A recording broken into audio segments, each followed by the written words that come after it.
লোকে আমায় ভালোই বলে, দিব্যি চলন সই। দোষের মধ্যে একটু নাকি মিথ্যে কথা কই।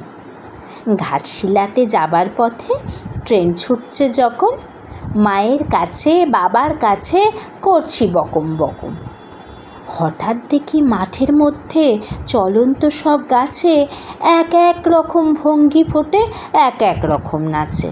ওমা দেখো নৃত্যনাট্য! যেই বলেছি আমি, মা বকে দেয়, বড্ড তোমার বেড়েছে ফাজলামি। চিড়িয়াখানার নাম জানো তো? আমার সেজো মেশো আদর করে দেখিয়েছিলেন পশুরাজের কেশর। কদিন পরে চুন খসানো দেওয়াল জুড়ে এ কি ঠিক অবিকল সেই রকমই মূর্তি যেন দেখি। ক্লাসের মধ্যে যেই বলেছি সুরঞ্জনার কাছে, জানিস আমার ঘরের মধ্যে সিংহ বাঁধা আছে, শুনতে পেয়ে দিদিমণি অমনি বলেন, শোনো, এসব কথা আবার যেন না শুনি কক্ষনো। বলি না তাই সেসব কথা, সামলে থাকি খুব।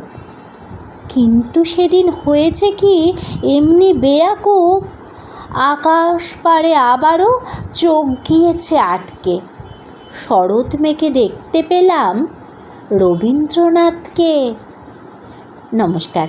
কবি শঙ্খ ঘোষের কবিতা মিথ্যে কথা।